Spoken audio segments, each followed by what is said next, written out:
The screech of tires and the wail of sirens still echoed in Fire Chief Mark Hansen's ears as he pulled into his driveway after a 14-hour shift battling a warehouse inferno that nearly collapsed on his crew. He was running on 2 hours of sleep, 3 cups of burnt coffee, and a heart full of pride that every one of his firefighters made it home safe.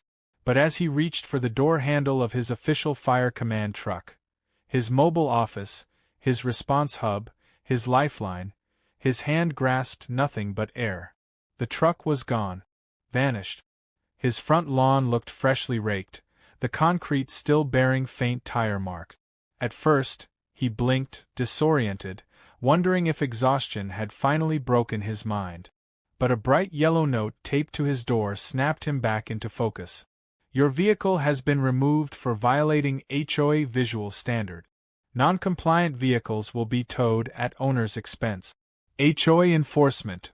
Mark's eyebrows rose so high they nearly merged with his soot-streaked hairline. He wasn't just a truck owner. That wasn't just any vehicle. That was a federally registered Emergency Operations Command vehicle, stocked with communication relays, evacuation maps, medical gear, and city-wide hazard schematic. And the HOA had towed it for not being pretty enough? Mark clenched the note and exhaled slowly, walking back to the spot where his truck had stood for the past 4 years without a single complaint. It had reflective striping, a municipal seal, and a mounted light bar. Not flashy, not obnoxious, but practical. And now it was gone because someone didn't like how it looked? A neighbor across the street peeked nervously from behind a curtain. Another one quickly closed their garage. And then came the voice he hoped he'd imagined. Finally, someone's cleaning up this eyesore, called a smug tone from the sidewalk. Mark turned to see Karen Withers, president of the HOA, arms crossed triumphantly like she'd just led a crusade against an invading army. That truck was dragging down the property values. I had it handled, she chirped. You're welcome. Mark's jaw tightened.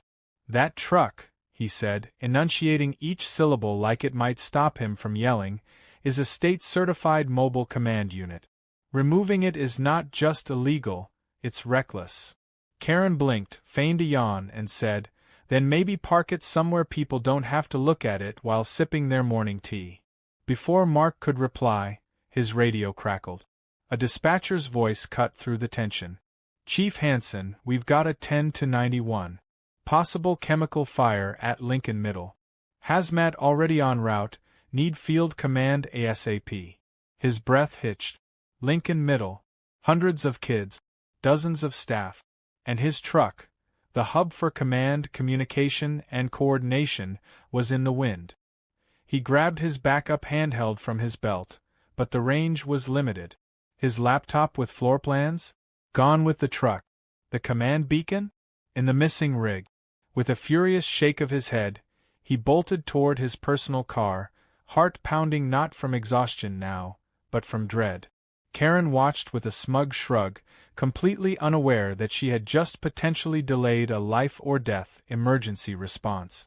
Minutes later, Mark arrived at the scene to a maelstrom of flashing lights, choking smoke, and sirens. Without the command truck, setup was slow, radios crackled with static, and coordination between hazmat, fire, and EMT units fractured under the strain. He made it work because that's what fire chiefs do, but every second wasted gnawed at him like embers under the skin. Later that night, after the fire was controlled and the kids safely evacuated, he sat on the hood of a scorched ambulance, exhaustion replaced by something sharper. Anger. Cold, precise anger. The next morning, the tow yard opened at 8 a.m., but Mark was already there by 7:30, uniform pressed, hat under his arm, badge gleaming.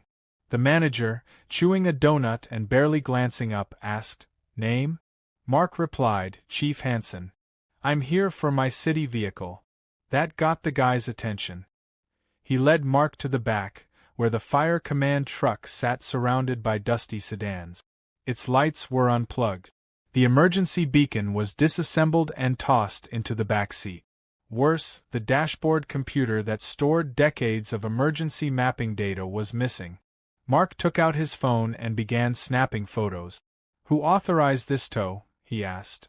"Said HOA president," the manager shrugged. "Lady called us up, said it was some unauthorized junk. We didn't know it was emergency equipment." Mark took a breath. "You're going to need to prepare a statement. This just became a legal issue." Back at City Hall, Mark requested a meeting with the municipal legal office. He laid out the photos, the note, and a detailed timeline. He wasn't seeking revenge. He wanted accountability. The assistant city attorney, a wiry woman with tired eyes, took one look at the evidence and muttered, "Good God. They towed an operational emergency unit without clearance." Mark nodded. "And stripped it of assets. That's tampering." She leaned back, took a deep breath, and said, "We're opening a case." Later that evening, Mark stood outside his home as neighbors trickled by, hesitant but curious. Word had spread fast. Some whispered apologies. Others said they were too scared to speak up against Karen. Mark didn't blame them. HOAs could be relentless. But this wasn't about bickering over lawn gnomes. This was bigger.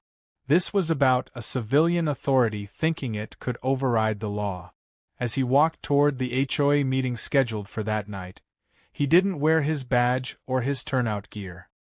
He wore his full formal uniform, the gold braid catching the hallway lights, his campaign hat tucked under his arm, and a copy of the municipal code in his hand.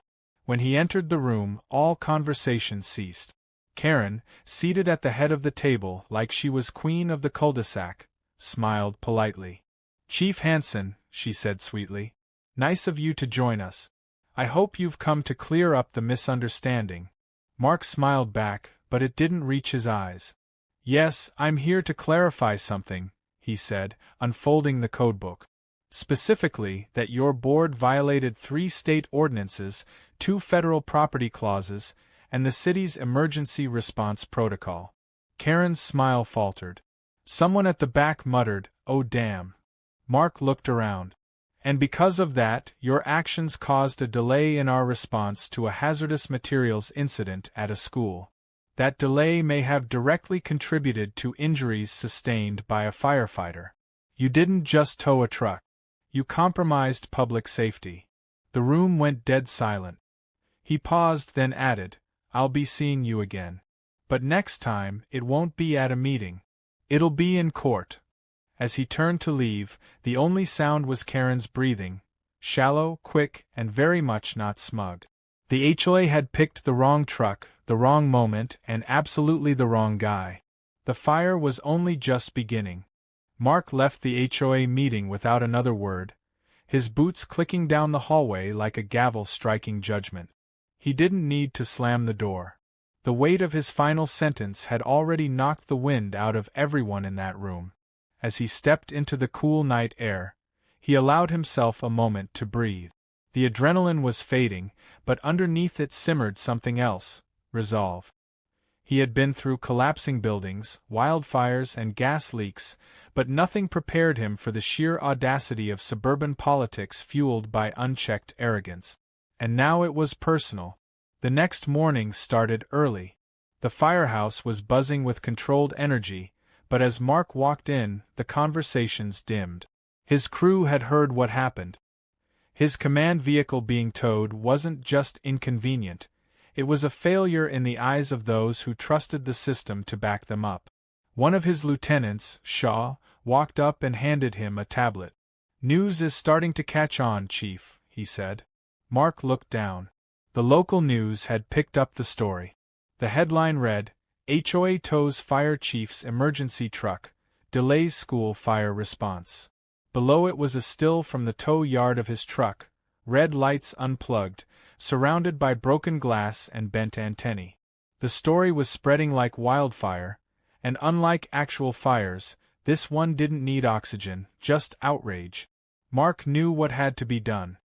He gathered every document: registration papers, municipal asset records, the vehicle's designation orders, and even federal FEMA documentation proving it was eligible for disaster operations. He printed out the HOA note and highlighted the phrase, "unauthorized vehicle." He attached timestamps from the fire response and the tow yard photos. Then he called the assistant city attorney. Within 2 hours they had filed an official complaint. But Mark wasn't stopping there. He contacted the state fire marshal's office to initiate a review of HOA practices that could endanger emergency response. And then he made one more call, this one to the city's audit committee. Karen had pulled a thread she didn't realize was connected to the entire emergency services infrastructure. That evening, Mark arrived at the fire station again, this time with a reporter from Channel 9 trailing him. The city had authorized a press statement. Cameras rolled as he stood in front of the damaged command vehicle, his voice steady and composed. This vehicle is not a personal truck. It is a vital emergency response unit designed to save lives. The decision to remove it without authorization jeopardized our ability to protect this community. It won't happen again. The clip aired during prime time. Social media did the rest. Comments poured in. Some blamed the HOA for overreach, others shared stories of similar HOA madness. Mark didn't engage, but he did notice something interesting. A former HOA board member named Claudia privately messaged him. She had left the board 2 months ago. "They don't follow their own rules," she wrote. "I resigned because Karen was making executive decisions with no vote. I have proof." Mark met Claudia the next day at a coffee shop near City Hall. She brought a manila folder thick with emails, financial documents, and board meeting transcripts, some of which hadn't been shared with the community at large. One email stood out. It was from Karen to the towing company, dated 2 days before the truck was removed. In it, she wrote, "I don't care if it's the Pope's vehicle. That ugly red truck is going, and I want it out before the neighborhood tour next week." It was premeditated. This wasn't about rules. It was about image. She wanted the truck gone for a real estate showing. Mark now had intent. The very next day, the HOA held an emergency meeting. Karen insisted on calling it a transparency session, to calm the public. Flyers had been distributed claiming the whole issue was a misunderstanding. But Mark showed up with more than just a presence. He showed up with documents. As the meeting began, Karen launched into her usual polished speech, but the moment Mark stood up, the crowd quieted. He handed packets to the board and began to speak. "This isn't about parking," he said calmly. "This is about deliberate obstruction of public safety and fraudulent misuse of authority. I now have evidence that the tow was ordered with full knowledge of the vehicle's status." Karen tried to interrupt, but the board president, who until now had stayed silent, raised a hand to stop her. Claudia, sitting quietly in the back, nodded once and stood too. "I resigned because of this type of behavior," she said. "I warned Karen not to touch that vehicle, and she called it an eyesore in a sea of elegance. She knew."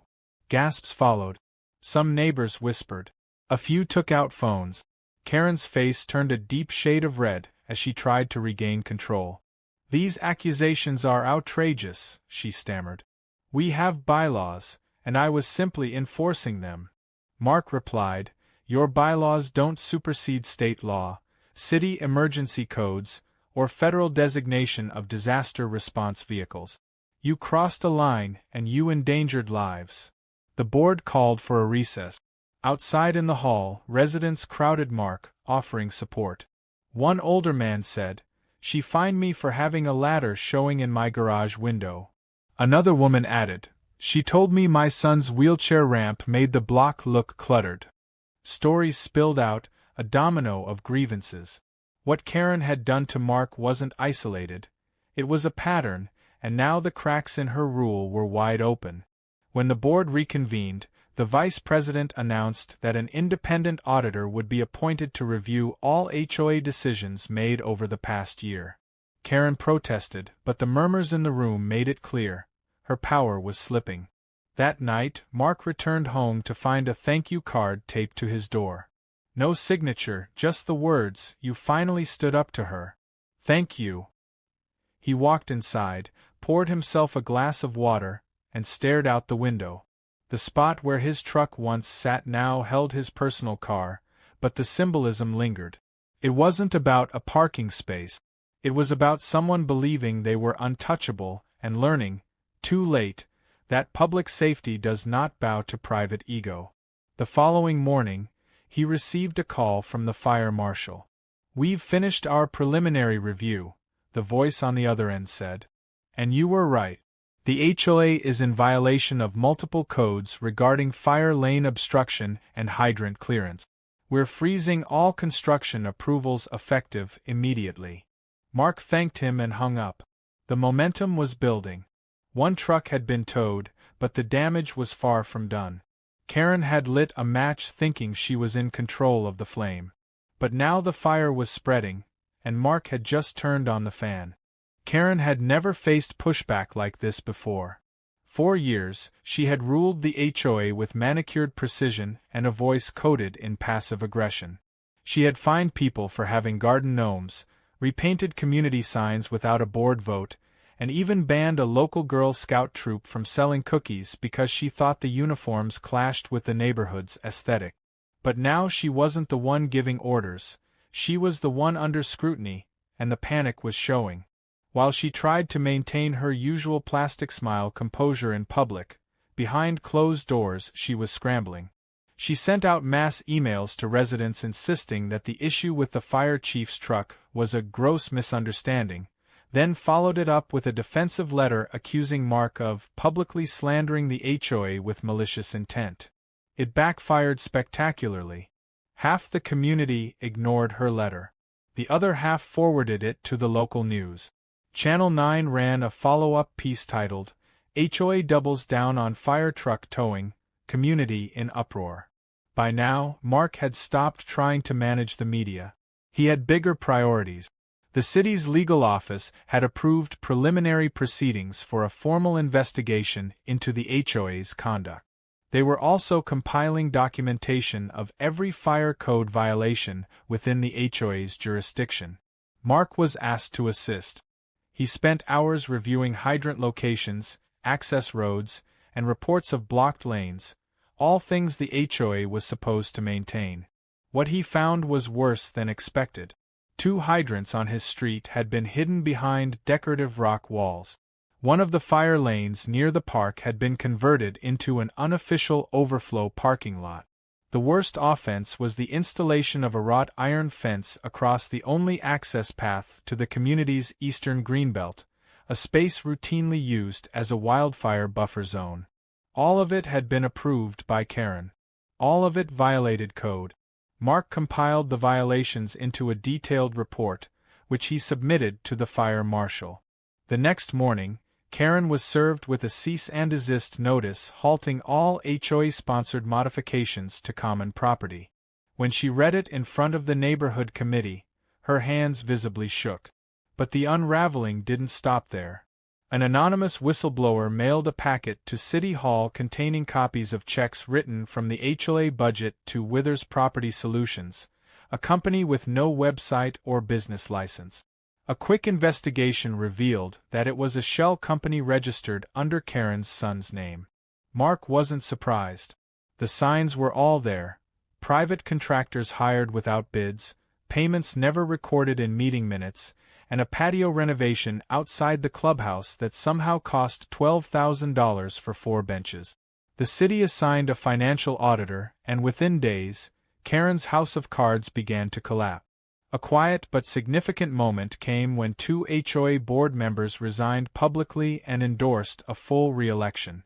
Their resignation letters included statements about being misled and pressured into backing illegal decisions. The community, once too intimidated to speak up, now rallied around the truth. Meanwhile, Mark returned his attention to what mattered most: restoring the command truck. He coordinated with city engineers to repair the damage from the tow yard. The beacon was replaced, the laptop reinstalled with encrypted backups, and the emergency radios recalibrated. He personally checked every component before signing off. But more than the equipment, it was about restoring trust. The command truck was a symbol now, not just of emergency response, but of resistance to tyranny hiding behind rules. As the final test was run on the truck's onboard systems, Mark stood quietly, watching the red lights strobe against the station walls. Shaw walked over, handing him a clipboard. "She tried to gut our lungs," he said, referring to Karen. "But she forgot we're the ones who run into fire. We don't scare easy." Mark nodded. "She went after us with paperwork. We fought back with law and accountability. But even with the truck restored and the violations exposed, there was still unfinished business." Mark had yet to confront Karen one-on-one. Their past interactions had always played out in public settings, within meetings or brief exchanges on sidewalk. Now, with the backing of city officials, the fire marshal, and the court system preparing to file charges, Mark decided it was time. He requested a formal sit-down, not as a fire chief, but as a resident. She agreed, likely hoping to spin her version of events one last time. They met in the clubhouse conference room. Karen arrived wearing her usual pastel blouse and pearls, her expression forced into something resembling civility. Mark was already seated, arms crossed, expression neutral. She opened with flattery. "I'm so glad we could speak like reasonable adults," she said. "So much has been blown out of proportion." Mark didn't answer. He simply slid a folder across the table. Inside were photos of the damaged hydrants, copies of the fraudulent invoices, and a still from the tow yard showing his truck without its beacon. Karen blinked, her voice faltering. "You have to understand, I didn't know," Mark interrupted, his tone like steel. "You knew. You ordered it. You bragged about it. You endangered lives, and you did it for vanity. But I'm not here for an apology. I'm here to tell you that your reign ends now." Karen's composure cracked. "I've done everything for this community. Everything I do is for its good." Mark leaned forward.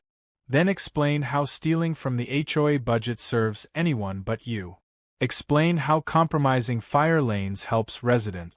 Explain how delaying a response to a school fire protected anyone." She said nothing. Her silence was the loudest confession. Mark stood. "The audit team will be here tomorrow. I recommend you prepare."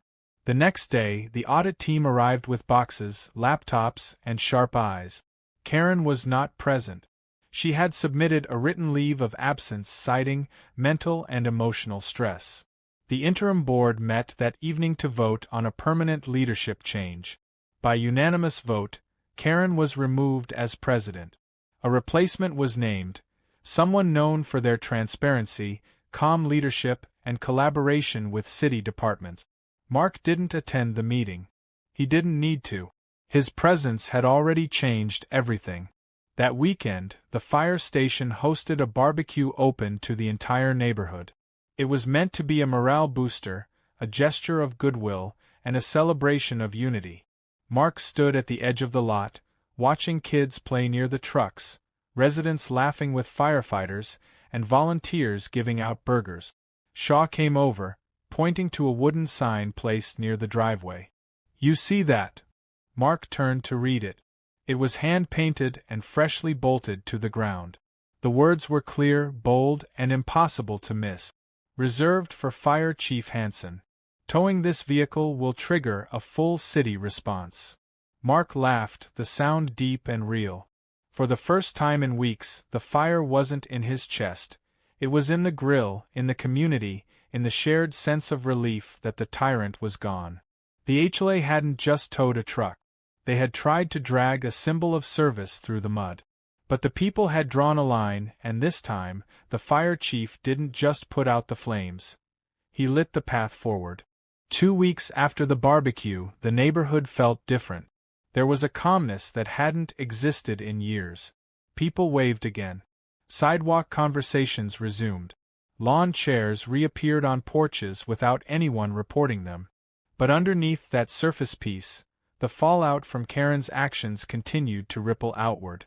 The city audit was in full swing now, and the findings were worse than anyone had anticipated. Dozens of invoices were flagged as suspicious. Contractors had been paid for services that were never rendered. Landscaping charges were inflated. A walking trail Karen had claimed to be funding out of her own pocket turned out to have been billed through the HOA budget 3 times under different names. Every stone the auditors turned over seemed to reveal another layer of manipulation. And as the findings grew more damning, the city attorney's office began drafting a formal criminal complaint. Karen wasn't just being removed, she was facing prosecution. Mark watched all of this unfold from a distance. He hadn't set out to bring Karen down. At first, all he had wanted was to get his command truck back and make sure it never happened again. But every arrogant decision she made, every code she broke, had built a path that led exactly to this moment. He was scheduled to give testimony soon, not just as a fire chief, but as a resident and witness. When the city's legal department called to confirm the court date, Mark didn't feel nervous. He felt ready. Meanwhile, Karen had gone almost completely silent. Her once daily HOA emails had stopped. Her house, once the centerpiece of the neighborhood with flower baskets and manicured hedges, now had yellowing grass and a recycling bin tipped over for 3 days straight. She wasn't answering her door. Rumor had it her son had quietly left town, possibly worried about being dragged into the investigation over the fake company. For someone who thrived on control, silence was the loudest thing she had ever said. But the case wasn't over yet. Mark had one more concern. The fire safety issues, exposed by the HOA's mismanagement, weren't unique to just his neighborhood. If one HOA had this much power and so little oversight, how many others across the city were endangering lives in the same way? He brought his concerns to the fire marshal. After reviewing the audit findings, the department launched a citywide survey of fire access compliance within HOA-managed communities. It was a massive undertaking, but it had already yielded results. In another suburb, a similar fire lane obstruction had nearly delayed EMT access to a heart attack victim. Mark's case had opened the floodgates, and what had started as a personal fight now had citywide implications. Back in the neighborhood, the new HOA leadership, led by a woman named Elise Tran, began repairing the damage Karen had done. Elise was everything Karen wasn't: patient, transparent, and willing to listen. She invited residents to a town hall meeting and actually let them speak. One man stood up and thanked her for removing the HOA's ban on toolshed. Another woman wept as she told the room that Karen once tried to fine her for leaving her porch light on past 10 p.m. Mark attended quietly, seated in the back, just watching. At the end of the meeting, Elise spotted him and asked him to speak. He didn't want to, but the room encouraged him with gentle claps and hopeful faces. So he stood and kept it simple. When the truck was towed, I didn't just lose equipment. I lost time. That time could have cost lives. I've served this city for 22 years, and I've never seen such recklessness from someone in a position of community trust. But I've also never seen neighbors come together the way you all did after. That matters. This community stood up and said enough. And now we're stronger for it. Applause followed him out the door, and this time, he felt like it wasn't for what he represented, but for who he was. Not the fire chief. Just Mark, the guy down the street with the red truck and a dog who barked at sprinklers. Speaking of which, when he returned home, there was a group of neighborhood kids drawing chalk flames on his driveway. His dog, Tank, was watching them from the porch like a judgmental grandparent. One of the kids saw Mark and ran up to him, proudly holding a stick with a foil-covered tip. "We're pretending to put out fires like you," the boy said.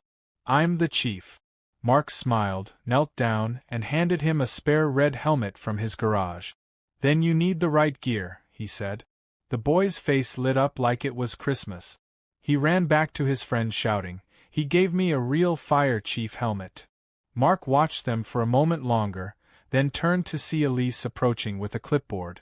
She thanked him again for attending the town hall and informed him that the HOA had voted to create a new position, a liaison between emergency services and the HOA board. "We want you to be the first one," she said. "You'd be our direct line to the fire department, and also make sure we never make the same mistakes again. Mark considered it. He hadn't planned on getting involved in HOA affairs long term. But maybe this was the exact kind of oversight communities needed, someone grounded in logic, duty, and service. He accepted on one condition. You'll let me paint a fire lane along the curb again. And this time, we put a plaque on it that says why. Elise agreed without hesitation. As night fell, Mark sat on his porch, watching the kids finish their chalk masterpiece. It now included a fire truck, complete with hose, ladder, and big bold letters on the side. Rescue. One of the moms waved from across the street and mouthed thank you. And Mark, for the first time in a long while, felt something return to his chest.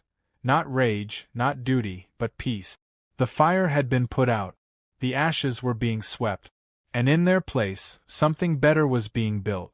Not with control, but with community. Not by fear, but by trust. And yet, in a quiet corner of his mind, Mark knew Karen wasn't finished. People like her rarely vanished. They regrouped. They whispered. They plotted their next power play. But now, she wasn't invisible. The system had seen her, and so had the people. And if she ever tried to rise again, they'd be ready. The whole block would. Because now they had a fire chief on their side, and this time, his truck wasn't going anywhere.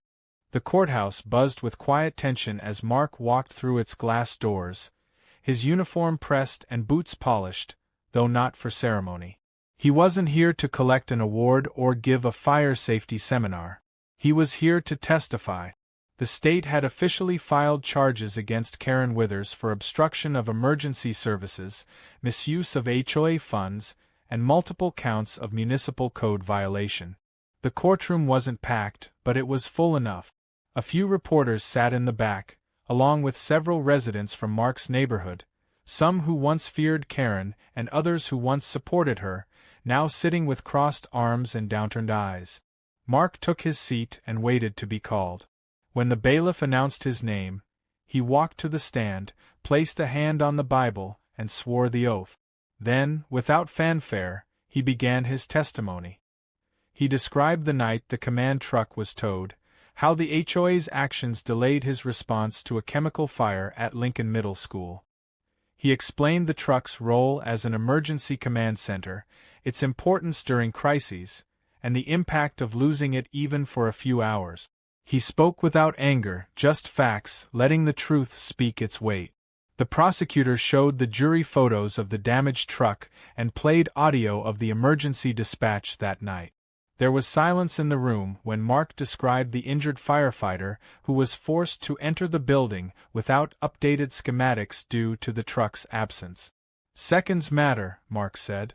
In our world, seconds can be the difference between rescue and recovery. Karen sat quietly at the defense table, her eyes avoiding contact, her once flawless poise now cracked. Her lawyer attempted to paint the tow as a procedural misstep, suggesting Karen had no knowledge of the vehicle's emergency designation. But the prosecutor quickly countered, presenting the email Karen had sent 2 days before the tow, in which she explicitly referred to the truck as that ridiculous emergency eyesore. It was all unraveling. By the time Mark stepped down from the stand, the air in the room had changed. The jury didn't need convincing anymore. They needed a verdict. The trial lasted another 2 days, and when the judgment finally came down, it was decisive. Karen was found guilty on multiple charges.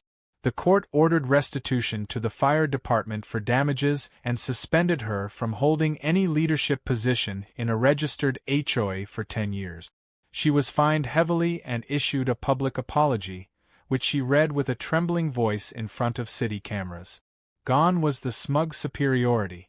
Gone was the woman who once claimed to be the architect of neighborhood order. All that remained was someone who had believed herself untouchable until the consequences proved otherwise.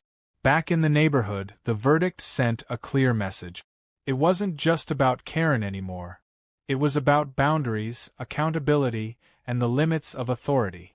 The new HOA board put up a notice on the community board thanking residents for their patience and reminding everyone that trust was earned through transparency.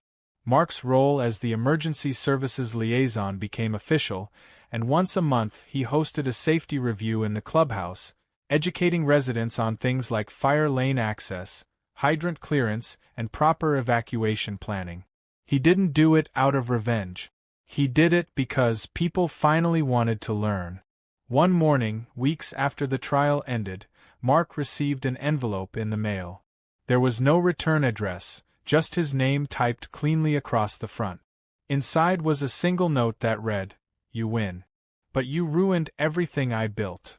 It wasn't signed, but the writing was unmistakable. Karen's bitterness hadn't faded, but Mark didn't respond. There was nothing left to say. She had built something all right, but it was never community. It was control wrapped in flowers and bylaws. And it had been torn down by truth, not vengeance. That Saturday, the neighborhood gathered for another community day. This one wasn't about crisis or recovery, it was about moving forward. Kids played games set up by the fire department, including a mini obstacle course with toy hoses and smoke machines.